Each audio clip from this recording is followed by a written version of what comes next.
Yo, this is Bonbon Industries, and today I am bringing you a video on Anthem. It has been about a week since the open beta, demo, has ended. I wanted to let all the hype and the hate die down so I could give a more unbiased opinion, because that is what this is, my opinion. And I want it to be true on how I actually feel about what I experienced in both the VIP demo and the open demo, as well as what I've seen and heard from the EA game changers as well as BioWare themselves. So without further ado, let us begin.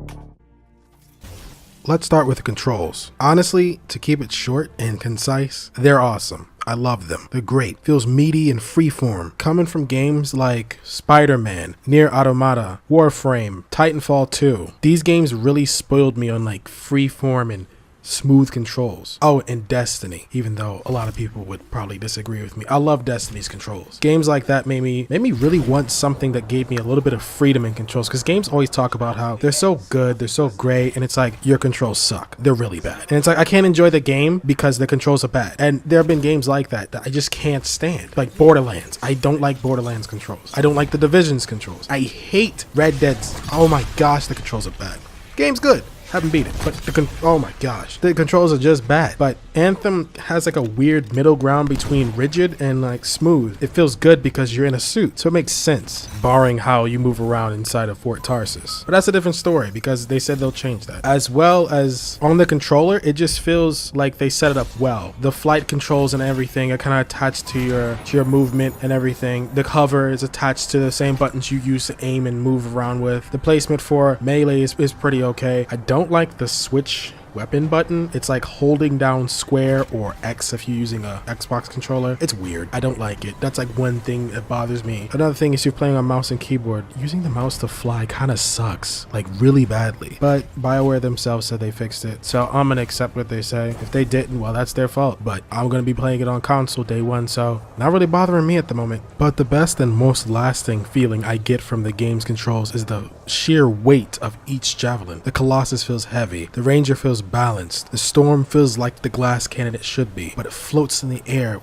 weightlessly. It's amazing. And the Interceptor is the true weeb fantasy. Yes, it is a weeb fantasy. Next is visuals and performance. Honestly, this subject, when it comes down to Anthem, is probably one that a lot of people are talking about. Well, I saw a lot of people talking about it on YouTube, and it's like, yeah, it's one of those things. I know people are screaming, oh my gosh, Watch Dogs all over again, or whatever other game downgraded itself, blah blah blah. Look, I'm gonna give you my honest opinion on it. It looks good enough for me. I enjoy the visuals, they're nice. Performance, that's a different story. The VIP demo was bad. There's no ifs, ands, or buts about it. It was bad. I could barely connect. I constantly had to restart my live stream because the live stream on the PS4 is kind of connected to the game, and if I had to restart the game, it stops the live stream. If I can do it a different way, somebody please tell me. I don't have an Elgato, so I don't have the liberty of just constantly having it on. Sorry to get off topic, but the game performed badly during the VIP demo. Like, there was glitches, tons of lost connections, infinite loading screens, and this honestly scared me. And I was like,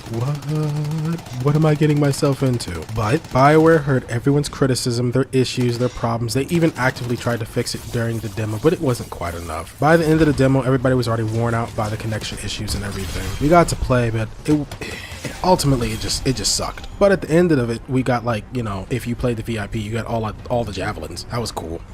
I guess. I enjoyed it, but like, it's like, it was bad. They took their time fixing all the issues that were a problem in the VIP demo, and when I played the open demo, all those problems were gone. Of course, I ran into like 1 or 2, maybe 3 infinite loading screens, but generally, all the issues were gone. They actually fixed them all. And yeah, it was an older build from like 6 or 7 weeks before like when it started, but it was like, they fixed the issues. Surprisingly. The visuals look great. Look, it looks fantastic on PC. It also looks fantastic on my PS4 Pro. I can't say for Xbox One or Xbox One X, it probably looks good there as well, but it's fantastic. And if the performance continues to improve like it did that 1 week of progress, it's definitely gonna be something I can get into.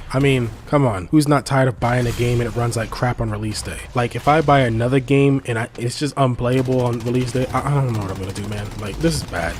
No, just don't. Next on the list is world building. Oh boy, I love this part because this involves lore, character design, world interaction, immersion, and I feel like Anthem does a pretty good job at immersing you into the actual world. I feel like I'm actually invested in my movements, everything I do, the world around me. It kind of reacts. I mean, say it's too reactive, but it's enough to get me involved. I feel like I'm actually on some distant alien world, fighting for the rights and the freedoms of people. It's nice. You have the Sentinels, which are like the Knights Order that protect the city. You got the Freelancers, which are just adventurers, and you have the Dominion, who's like this evil like clan of sorcerers and dark knights that are trying to destroy your world. And it really makes you feel that, but it's not an entire sense of urgency, and that might have been because of the design of the demo. It didn't really give us any like main story, and that was nice because we got to get a taste of like the lightheartedness of the game, which is something I actually like a lot about BioWare, because sometimes they do give us that lightheartedness, but it's something I don't want to see completely in the game, which I've seen from the trailers is gonna be the case. Well, the case as in it's not gonna be too lighthearted. It's not gonna take itself seriously though, and that's what I like about it. But the downside to the immersion and the whole world building, even though you find tons of lore and like the free roam, and you have like the descriptions for stuff like the javelins you can find inside Fort Tarsus, the female voice for the Freelancer is trash. It's such trash. It's not that she is a bad voice actor, it's just that I don't feel like it fits the character. Maybe it's just me. If anybody else feels that way, please tell me, because I just can't with her voice. Great voice actor though, no offense to her, but it's just I'm not feeling it. But hearing them talk during missions is nice though. It's not annoying though, like Destiny, where the ghost is always like, Guardian, let me unlock this door, stay here. I'm almost done, Guardian. Guardian. I'm like, yo, please stop. I don't want to hear you ramble on. But it's a nice world and it feels good. It feels authentic, and not a lot of games feel authentic these days. Yeah, I'm talking to you, Battlefield 5. Next up is enemy AI. Now, I honestly don't know how I feel about this one. I'm gonna keep this one really quick. The enemy AI is weird. I don't really get it. Sometimes it's really aggressive and just wants to destroy your entire existence. And other times they kind of just stand there without orders, or like, yo, what do I do? So yeah, I mean, enemy AI is kind of like up in the air for me. When the full game comes out, I'll have like a better understanding of how I feel about it. But for right now, I'm just kind of neutral on it. Next on the list is that sweet loot and gear. Oh yes, I do love me some loot and some gear. Probably the only reason why I'm so excited about Anthem is because it's a looter shooter. So you know you're gonna be grinding for days and nights and years just to get something you're never gonna get, because you know I never got my Vex Mytho class and I hate everything in this world. Moving on though, I do like the way that the gear and everything is set up, the whole primer and detonator thing, where you prime like a creature with a primer and then you can detonate it and it does like a huge combo which like multiplies your damage, and anybody in your team can activate it, which is kind of cool. And the whole gear score system, which is like very similar to the light level system in Destiny, is something that's very familiar to me, and I like the system. And the inscriptions where you have like bonus percentages and everything to all your gear, the higher level you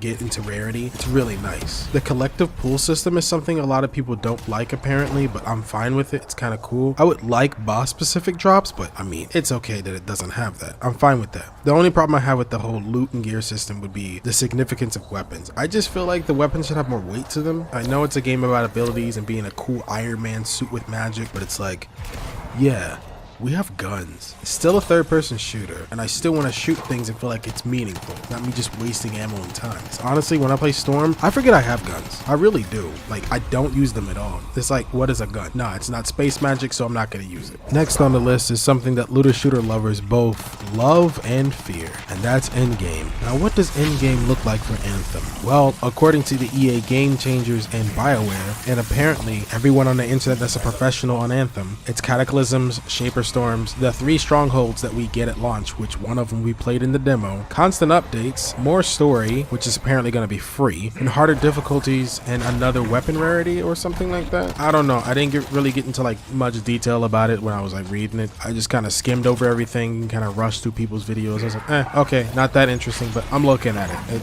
It's there. Looking at what I've seen from the end game, Anthem's looking kind of thin in his skin.